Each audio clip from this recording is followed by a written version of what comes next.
Hello, dear friends. Welcome back to the channel. Welcome in if this is your first time here. Thank you for being here. My name's Paul. I am a professional game master, writer, and personal chef based out of Denver, Colorado. I had something on my mind over the past week or so that I wanted to just kind of talk about, vent about a little bit. Um, and it resulted in some interesting research as well on my behalf, and so I was able to learn some things. So I felt like this is a good experience overall, but it sprang from just kind of observing some things in our culture around the holiday of Halloween. Now, I'm not here to, by any means, talk negatively about the holiday itself.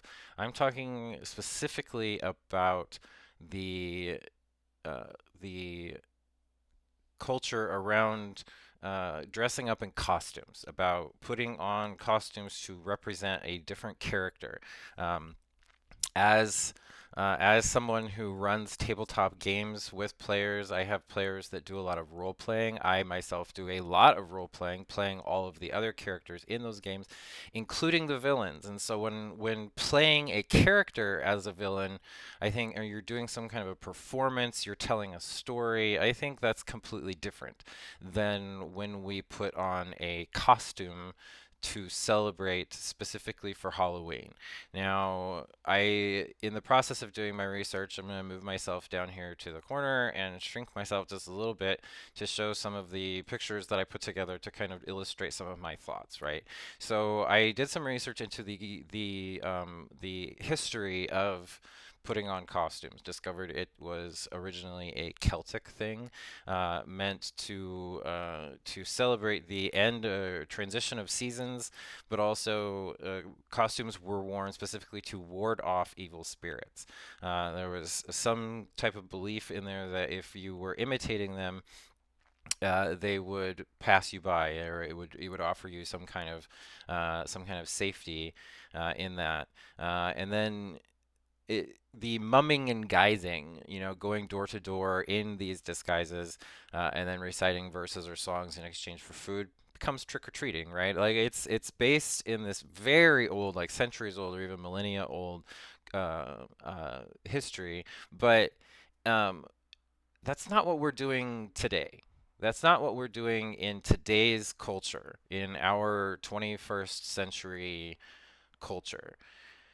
uh, our Halloween, we dress up, we imitate all sorts of characters across pop culture. We are inundated with thousands of, tens of thousands of different characters and options, possibilities of characters that we can dress up as for Halloween. And I thought of the quote of imitation being the sincerest form of flattery, right? So I looked that up and then discovered that there's another part to that. It's an Oscar Wilde quote. It says the imitation is the sincerest form of flattery that mediocrity can pay to greatness. Now, I am absolutely not here to highlight anything about the mediocrity. Like anybody that wants to dress up in a costume and celebrate Halloween, that's not mediocre. That's not something that I consider mediocre. If you want to celebrate a character, for the most part, I feel like that's fine, but I think we have to stop and think about what we are or who we are dressing up as. And I think so much of that caught my attention because of stuff like this. What are we doing, y'all? What are we doing that children are putting on costumes to represent some of the most violent, horrific killers in cinematic history? Michael Myers, Jason Voorhees, Darth Vader. Darth Vader comes from what would be considered a family movie, but if you look into his history and all of the things that he's done, they're not good. They're not good. Same thing with Darth Maul. Like these are things that kids are dressing up as. This one I can't even, y'all. I can't even. This is Hannibal Lecter. This is a child dressing up as Hannibal Lecter, who is a evil villain, absolute just sociopath, psychopath that Anyway, just y'all know about Hannibal Lecter. You know who this person is because our president has referred to him so many times. So many times. And in a positive way, referring to him as the late great Hannibal Lecter, uh, saying that he's what is it, a wonderful man or something, right? Like I don't remember all of exactly what, but it. I'm not gonna go into how the leader of our country doesn't know the difference between insane asylum and political asylum, doesn't understand the difference between those two things at all, and so conflates the two constantly, and this not to mention the confusion over whether or not he knows the difference between a fictional character or not, and whether he's making a joke or not. So that's the thing. Like, okay, so a lot of people will say like, "Oh, he's just making a joke." Well, guess what? It's not funny. It's not funny. It's not a funny joke. It might be one of those things where somebody got a laugh once, and then he continues to tell the joke over and over and over again, hoping to get the same laugh. And guess what? It's not funny.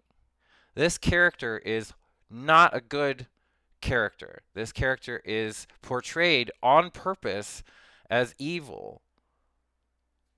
Anthony Hopkins did a great job. I'm not here to disparage Anthony Hopkins' acting role at all. This is a highlight of his career. He did an amazing job. But y'all, we shouldn't be dressing up to imitate or flatter or glorify a character like this. Again, if you're portraying a character in a performance, if you are telling a story, that's different.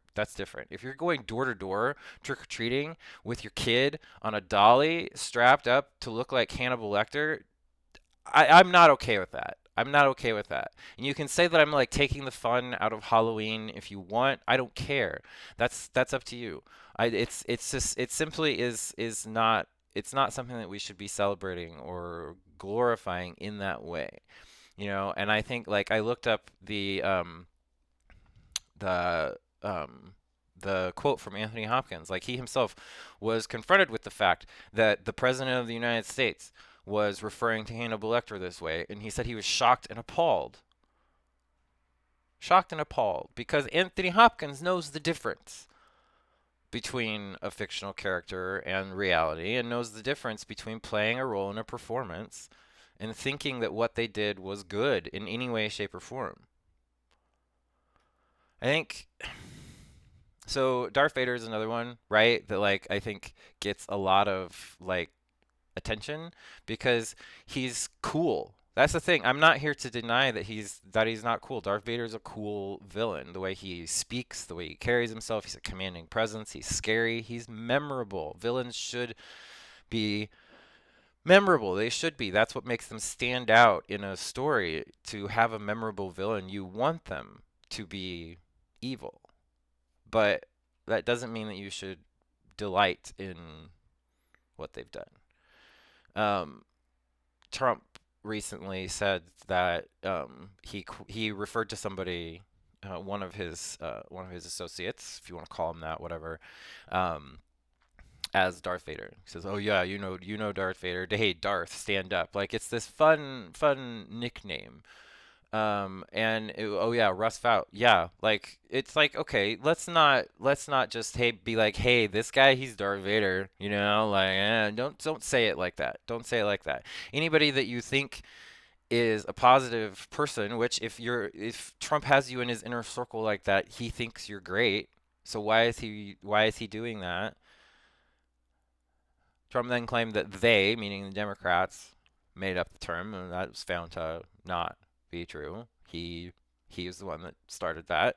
So I started looking into some stuff, right? I started looking into okay, like there's this ages long discussion about why we might be fascinated or why we might be so interested in evil characters, in evil, like serial killers or anything like that.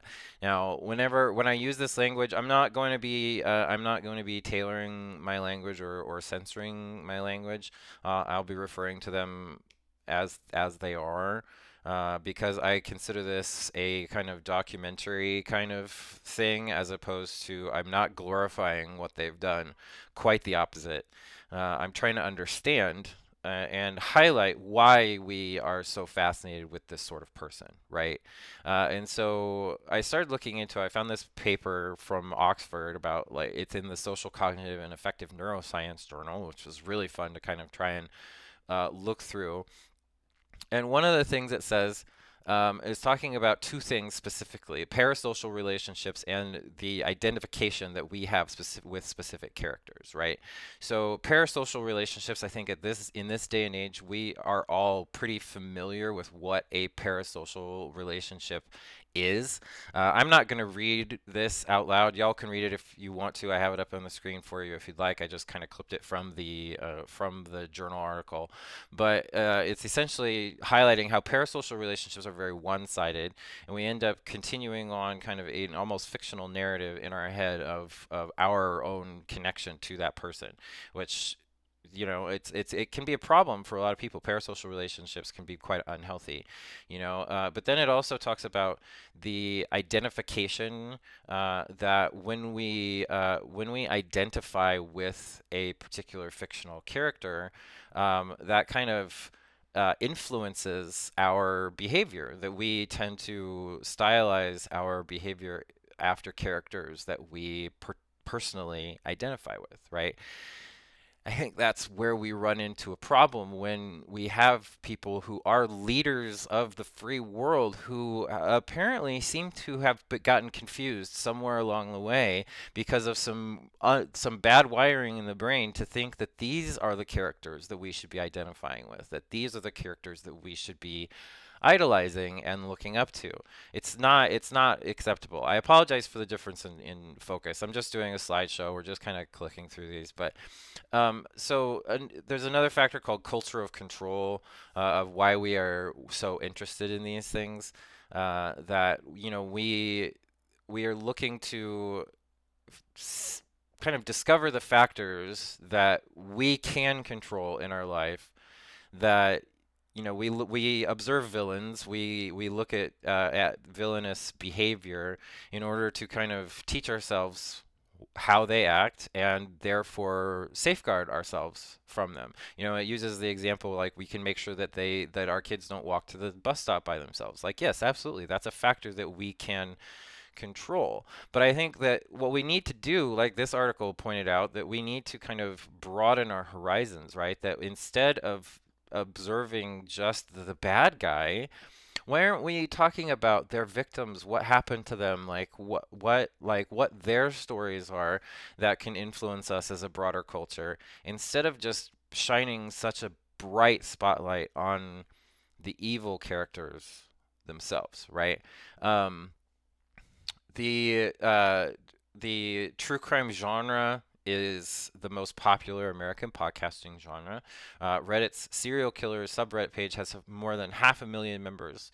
So people are interested in this kind of stuff. And like the other, like we were talking about, like being able to safeguard ourselves. This is particularly seen amongst the female college educated 18 to 35 kind of demographic, because they are attempting to educate themselves on factors like safety and security. So when they are learning about these stories, that's the purpose behind it, right? They are not this demographic is not glorifying. They are not doing that. It's so this is kind of a side thing from the costume question, right? Of like why we're so interested in it. But this is kind of the rabbit hole that I got taken down. So another big factor was something called missing white woman syndrome, which means that the media and press tend to give a lot more attention to stories about missing people when they are white females, and then far proportionately far less attention to stories that involve people of color, females, children, trans, LGBTQ people, a lot less attention than missing white women. So it's thing that kind of gets pointed out amongst specifically like women of color, that they notice that amongst all of these kind of media portrayals, right? Um, the The phenomenon of predator inspection is something that that I found really fascinating because it is something that you see in wildlife that, amongst gazelles or, whatever other sort of prey group you might see, that they will often approach closer tentatively to a predator if they see them there in order to assess whether or not that predator is hostile, hungry, might give chase, anything like that. So even amongst the animal kingdom, they attempt to kind of read clues about any other creature that they consider a danger.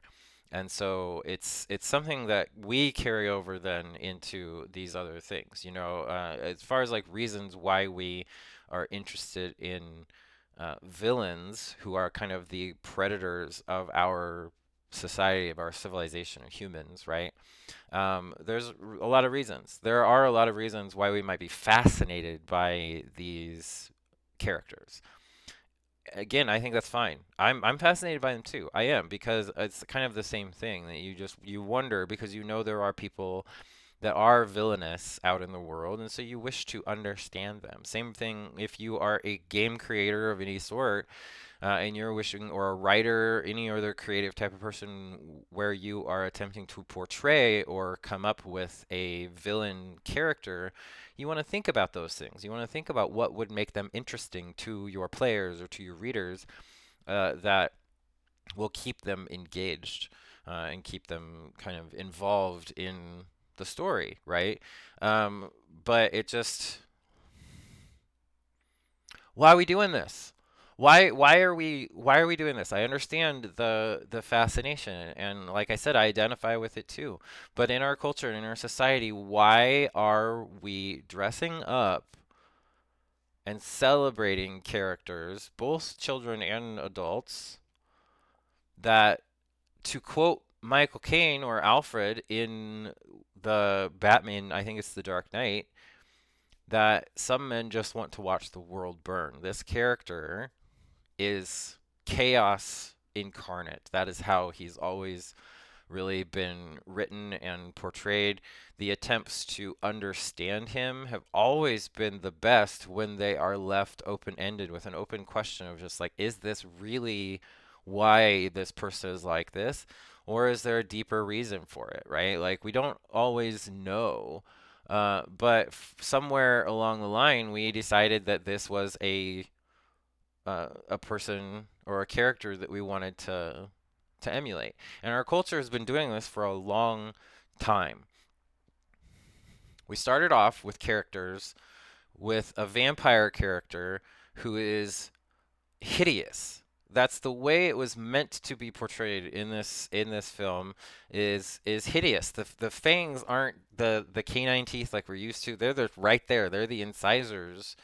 This is Max Schreck's portrayal of Nosferatu is wonderful, and I think it's such a good take on the vampire character, right? Same thing with Klaus Kinski in the 70s with the kind of remake of Nosferatu. I think it was also such a wonderful portrayal. And then even more recently with Bram Stoker's Dracula in the 90s with Keanu Reeves, Gary Oldman, this portrayal, this version of Dracula when he arrives at the castle is hideous. It's meant to be off-putting and unsettling and monstrous in some way or another, right? But then somewhere along the line, we decided that we wanted to focus more, I think, on the portrayals of this vampire as being the smooth, cool, charming aristocrat character, right? That portrayal was somehow it was more appealing. In the 70s when Christopher Lee came in, he still had kind of a charm about him. And then even Gary Oldman, same movie as the earlier portrayal, but there's a version of the character that is a suave, sophisticated, smooth talking, incredibly charming man. And then of course you have a movie like Interview with a Vampire where some of the most objectively handsome men in the entire world are portraying these tortured souls who, struggle with the idea of being killers. It's an interesting, you know, inspection of a vampire's motivations and personality and inner life. Anne Rice did a great job with her vampire books. I love them. But it's also highlighting that there's a sort of attractiveness to them as well, right? That there's a certain kind of draw or appeal to them. And that's how the original material has always portrayed them. Even in the original novels, whether it was Interview with the Vampire or Dracula, they have been portrayed like that. And so that's just kind of how they've evolved, you know. They are far less monstrous and far more charming and attractive.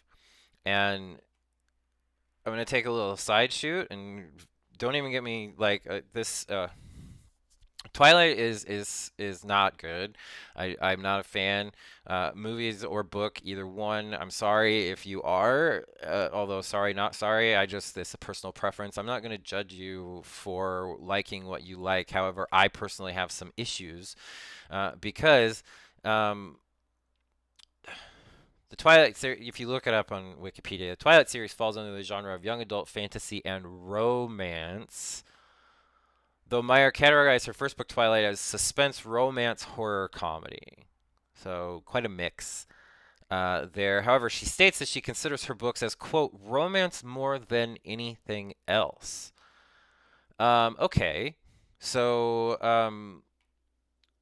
Bella uh, displays a lot of. I'm not going to read this entire thing. I'll leave it up for a few seconds if y'all want to pause and read it. But it's some pretty good examples of how Bella displays characteristics of either a victim of abuse or a potential victim of abuse.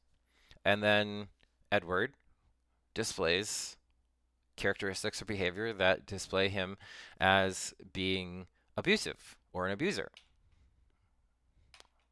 There's both examples right there. Y'all again can pause on them. I'm not going to read them. And so it's like, okay, this is not a healthy portrayal. This is not a healthy thing that we are portraying in these things, and yet they have become so incredibly popular that they've become romanticized in a way that I don't think is good. I don't think that like we should be romanticizing this relationship. It's not a healthy relationship. And then you have 50 Shades of Grey springing up as Twilight fan fiction. 50 Shades of Grey trilogy is developed from Twilight fanfiction series. It's public knowledge. That's where E.L. James started. Now, I would like to um, uh, point out that if we click back a couple of these slides here to this one in particular, the books avoid delving into provocative sex, drugs, and harsh swearing, the Twilight books. Because according to Stephanie Meyer, quote, I don't think teens need to read about gratuitous sex. And then, yes, she's referring to adult books. However, teens are picking this stuff up. They're being exposed to it. Stephanie Meyer commented on the 50 Shades series, saying, quote, that's really not my genre, not my thing. Good on her. She's doing well. That's great. So celebrating a a portrayal of a BDSM relationship that is unhealthy. It's again quite widely known to anyone that looks into it that the portrayal, including stalking, intimidation, and isolation, is an abusive relationship, and it's not good. Why are we romanticizing these things? The series You on Netflix starring Penn Badgley. Penn Badgley had to get online and remind people.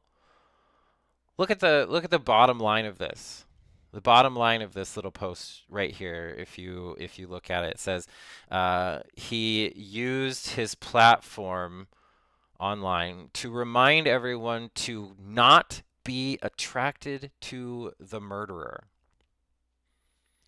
Y'all, why do we have to be reminded to not be attracted to murderers? What is wrong with us as a culture that some of us need to be reminded to not be attracted to people who we know are murderers. I am not victim blaming anyone here. If you are attracted to someone and you later find out that there is something bad or evil about them, that's a whole nother thing that like is a different issue. We as viewers, anyone watching this show, we are in full knowledge of Joe. We are in full knowledge of Penn Badgley's character Joe and his motivations and what he does and how bad it is. So why are people watching this show who are fully aware of this bad behavior publicly just putting it out there onto Twitter or X or whatever else that like they find this character attractive? Like I don't I don't get it. I don't get it. I don't understand why we are here. Why we are here at this point in our culture.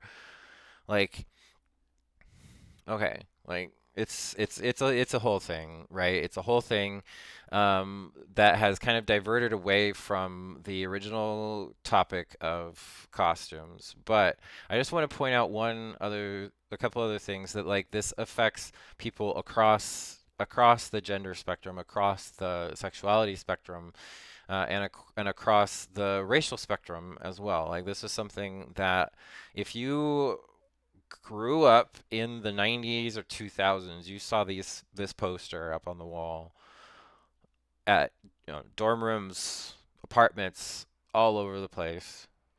And it's because, and I looked this up, and this is something that, I tried I just read it from a place of trying to just like understand and try to educate myself, right? Because this is not a culture that I come from, obviously, the hip hop culture, and so I was just kind of trying to read about like what kind of impact it had, and it's one of the things that popped out here to me was.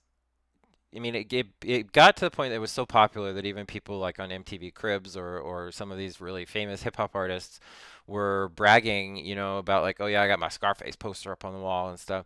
And at the bottom of the article here it says, I think a lot of it goes back to that gangster persona or archetype in American popular culture. Someone who's independent, maybe a little shady, but they're a go-getter and they see what they want and they go get it. Now, I don't have a problem with ambition. I don't have a problem with drive and like, like trying to go to achieve what you want, like that's I support that. The maybe a little shady is, I don't know, I question that, but then they said that archetype resonates and it's such an over the top film that people just get immersed in it. And it's true, like Scarface is a very over the top film, incredibly over the top. But the thing is, and this is another poster right here, it's a very famous shot and very famous line from the movie on the poster here, and the line is, "Say hello to my little friend." And he does that when he pulls out this enormous gun, and there's this huge firefight in the final like scene of the movie. Thing is, y'all like stop and just consider for a moment what happens about 2 minutes later than when this picture is taken. Tony's dead at that point. Tony has died because of this firefight that he gets in with, uh, with I think what is it? It's been a long time since I've seen Scarface. I think it was like a hired. It was like a hired gang of like assassins essentially that were sent after him. It doesn't end well. It doesn't end well, and young men ironically enough, also portrayed by Al Pacino, young men look up to these characters like Scarface or Michael Corleone as characters to emulate, to imitate, to flatter or idolize in that way, like we talked about at the beginning. Imitation is the sincerest form of flattery. And again, I'm not trying to focus on or call anyone mediocre for doing this. I am questioning why you want to emulate a clearly evil person. Same thing with Vito. These are very charismatic performances by amazing actors, and so I don't question the admiration of the character in that respect. I don't question the admiration of certain qualities about the character, again, like their ambition or leadership qualities, or something like that. But the heartlessness with which they are able to, uh, you know, order the end of someone's life, or to order the end of a horse's life just to make a point in that first movie, just to make a point and get his foster son or adopted son a role in a movie. He has an animal killed in a very brutal way, and it's like, why are these the characters that we're looking up to, right? So I started thinking about some of the other villains that I've been exposed to throughout my life. I first read about Sauron, the Lord of the Rings, in the Lord of the Rings, The Hobbit, and then finally I tackled the Silmarillion. I have this copy. This is it's a little bit tattered, but it's a struggle to get through because of the writing style. It's very kind of old style of writing. But when you get through it, there are some pretty amazing passages and stories being told here. And this talks about the elves believing that Sauron had fallen during a battle, and it says, but it was not so. Sauron, his bodily form, perished, but he fled back to Middle Earth, a spirit of hatred born upon a dark wind. Now, there's an illustration. This is an illustration by J.R.R. Tolkien himself of Sauron, meant to portray kind of I believe, if I read it correctly, is meant to portray kind of one of the last scenes in Lord of the Rings, where this kind of dark presence is reaching out towards Mount Doom, while things are happening at the gates of Mordor. But Sauron was always portrayed as this dark, malevolent kind of portrayal. Even in the movies, he has this inhuman, spiky armor. I don't even know how you would get this armor on. You probably just put it on and never take it off. Like, this is probably, and that's the thing, is like his whole essence, his whole being was kind of centered right here, because then when he loses the ring, he loses that, becomes this giant flaming eye. All of these things are these like almost faceless, inhuman portrayals of evil. And we never question that they're evil, but they are also compelling because of the control that Sauron has over the forces of kind of that region of Middle Earth, as well as the influence he has over the wizard Saruman. And so, like, all of those things, like, it's this faceless evil, but you can feel the power of it. You can be compelled by it throughout the story. Even the mouth of Sauron, we get to see just a tiny little bit. This representative of Sauron is horrific. It's horrific and inhumane, and not anything that we would ever consider anything to be emulated or want to necessarily be like, Um, but there's articles about Sauron's 10 cruelest acts in Lord of the Rings, not just in Lord of the Rings, but in like the Rings of Power and some of those earlier series. And the thing is, this is kind of one of those things that I'm talking about, right? Where original portrayals of Sauron, like I was just saying in Lord of the Rings, are this faceless dark evil, but we've moved into this portrayal of Sauron, where he is to seduce the elves into his service. Sauron assumed a fair appearance as Anatar, Lord of Gifts, and befriended Celebrimbor's elven smiths. He is being portrayed as almost a Lucifer type figure, as like a attractive, being portrayed by Charlie Vickers in Lord of the Rings. I mean, he's good looking person, as it are always cast in Hollywood. So it's like, it's not untypical, but that's the era that we're in, right? That we're focusing on this more attractive, seductive portrayal of this character, which makes them a little bit more empathetic. We find ourselves identifying with them, But then what happens? You know, like we were talking about before with that personal identification. If we identify with a character, we begin to emulate them, we begin to imitate them. So if we see ourselves, if we identify with and can empathize with, sympathize with these villainous characters at any point, then when they become a horrible villain, are we still sympathizing with them? Are we still empathizing with them? And are we still wanting to imitate them? That's kind of scary to me. I don't think that it's that easy. I don't think it's as easy as we think it is to disconnect ourselves from some of these things. I don't think it's that easy to see something like this and to separate ourselves. As soon as we start to identify with these characters, I think that connection has been made. And then we have to really examine like the impact that that's going to have on us. You know, the problem is, you know, these characters are very charismatic. They are. They're very fascinating and interesting to watch. But I thought, you know, I thought we could maybe just talk about how villainous they are, at least a few of them, and then just really kind of stop and think why we might be dressing up like them. What are we celebrating by dressing up like them? What are we celebrating by putting on a costume and being like, I think this character is cool. Thing is, some of them are portrayed in a way that is cool, but is the character themselves, is your portrayal going to be as cool as Dustin Hoffman's portrayal of Captain Hook in Hook? I doubt it. And you're not putting on a performance. You're going to a Halloween party. You're not going to a stage performance or anything like that. You are going to a Halloween party. So why are you putting on a Captain Hook? What are you celebrating? Overall, Captain Hook has a deep hatred for Peter Pan and does anything he can to kill him, even if unprovoked by Peter and the Lost Boys. What?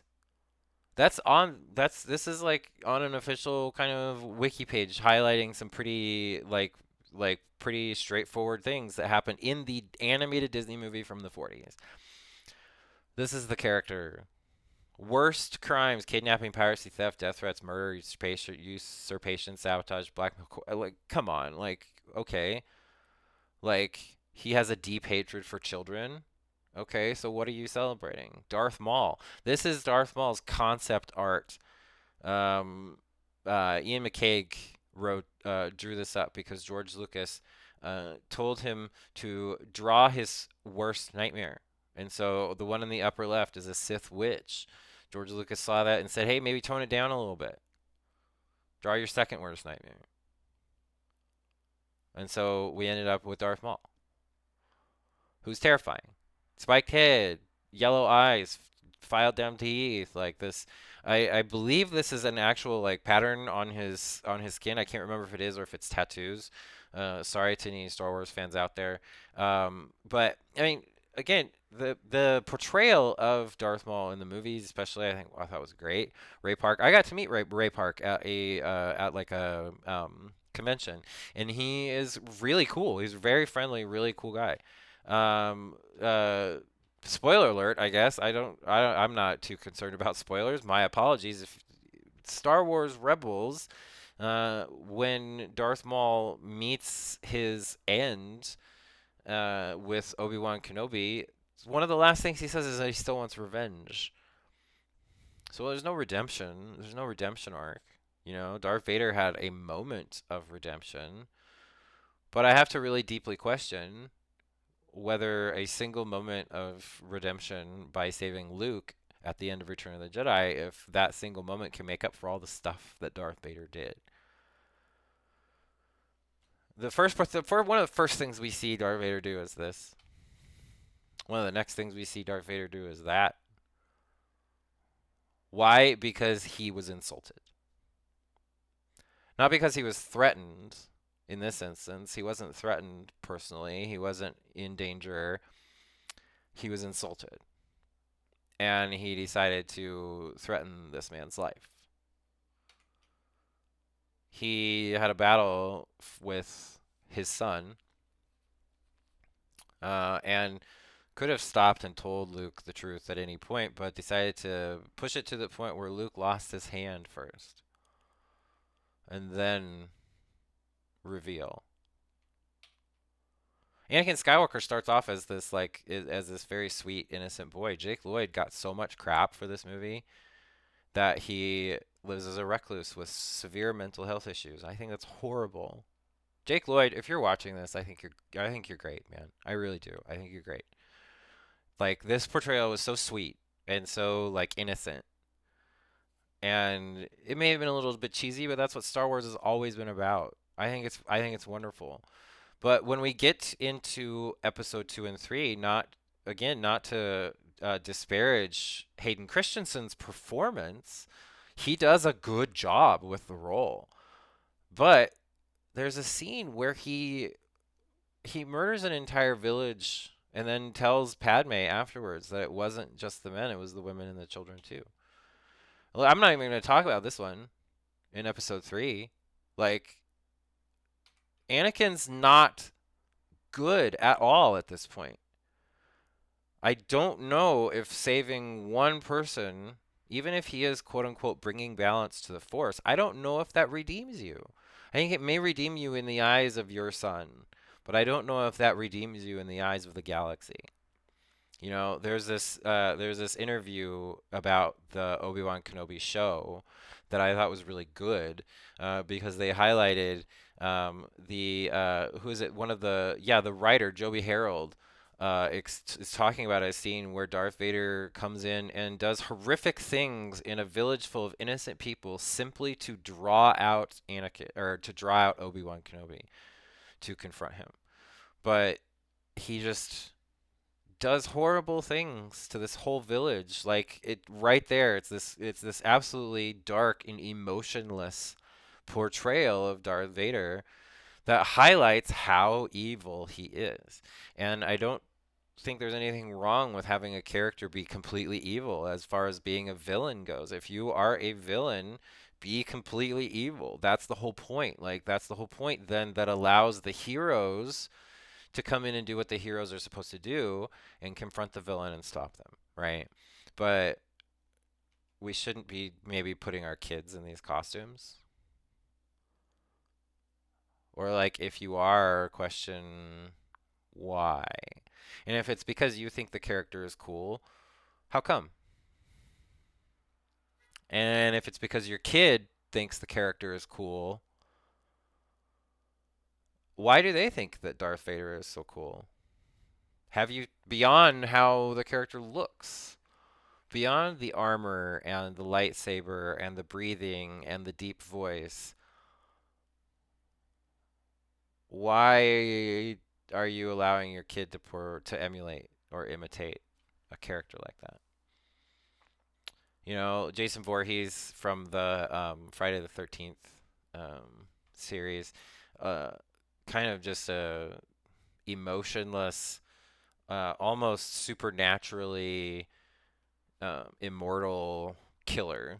And look down there at the bottom. That's how many people have been victims of Jason in the series. But yeah, we're still gonna put our kids in that costume. Michael Myers. Um, this is from the wiki article about Michael Myers. He epitomizes the embodiment of pure evil as a remorseless, depraved, and sadistic serial killer. That's on sale at Party City. So, how come? Thanos? Thanos is a very iconic villain in the Marvel Universe. Thanos, is very amazingly well portrayed by Josh Brolin in the movies. So good. And a really iconic, memorable villain. Um, we can just leave it at that. We can just leave it at that because um, with that snap, he obliterated half the universe. I cut off the rest of the list because it does obviously go on. But that top line there, um, that's 53 quadrillion, y'all. That's not trillion. That's not million, billion, trillion. That's quadrillion. 53 quadrillion. But we have costumes for sale so that our young people can dress up like them. Cruella de Vil, classic Disney villain. Um, you all know what she is after. S- some pretty horrible animal cruelty. In most of her incantations, she intends to make some fur coats. But then right there at the bottom it says Cruella has become a pop cultural icon and a symbol of greed, vanity, evil, and cruelty to animals. A symbol of these things. But we have people that are posing with their dogs. What do you do? What's going on here? Literally, what is going on? I don't. What are we doing? What are we doing? What does this imply? Just stop and think about this for just a second.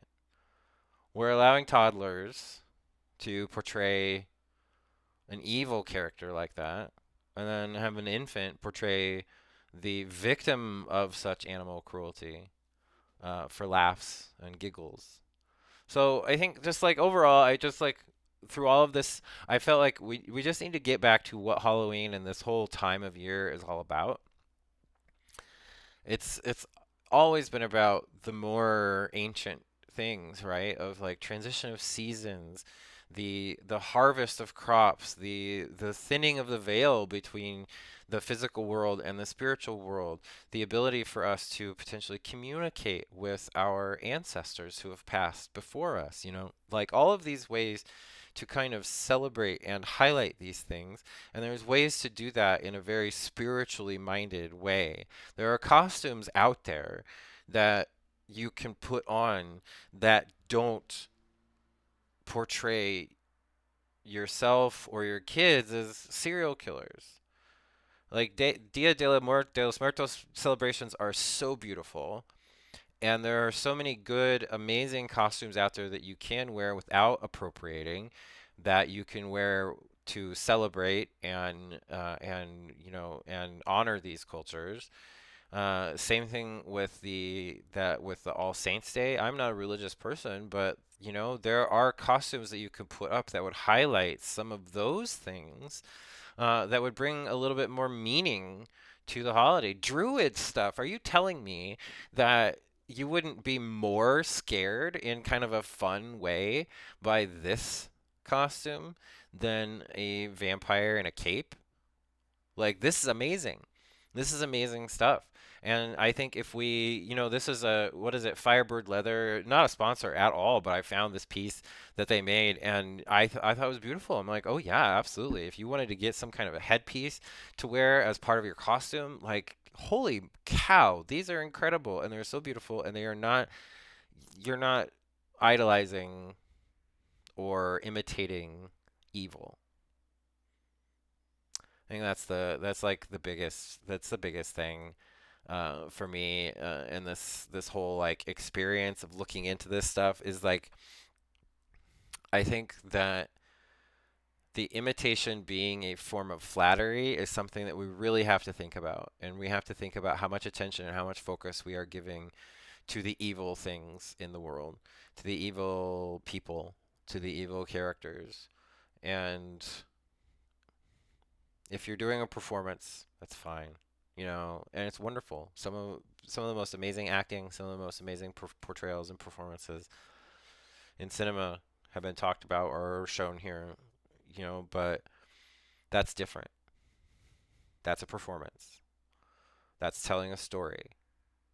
That's not going door to door for Halloween candy or going to a party and having drinks with a bunch of other young adults or whatever. Like, you're it's it's a different sort of highlighting of that character. It's a different sort of celebration.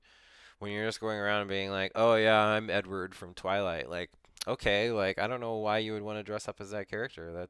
That guy's not good. He's not a good character. So, yeah. I don't know. This is me personally. Again, if you have any points or arguments against what I'm saying, I would love to hear them. Again, I'm just sharing my personal perspective and viewpoint, and so I'm not here to yuck anyone's yum. If this is something that you are into, like, okay, that's fine. I personally have a problem with it, and I don't know that it's as fun as we might be trying to make it out to be when we dress up like some of these characters, especially when we have our kids do it. So it was just something to think about. I rambled on for a little bit longer than I intended. I apologize, but this is something that has just been on my mind, so I wanted to get it off my chest. Thank you for being here, for listening. If you want to join me for any of my tabletop games, I do try to portray and write compelling villains, and I believe I do a fairly good job in the performance and telling of the story. And so, if you would like to join me for any of my tabletop games, I'll make sure that your heroes have someone really memorable to fight. That's how I like to look at it. I'm here to present someone memorable for your heroes to take down. So if you want to join me for any of my tabletop games, I will put the links down below. Um, Give me a like, a comment, and subscribe. That would really help me out with the YouTube algorithm. I would really appreciate that. But other than that, thank you so much. Love you all a lot, and we will see you soon.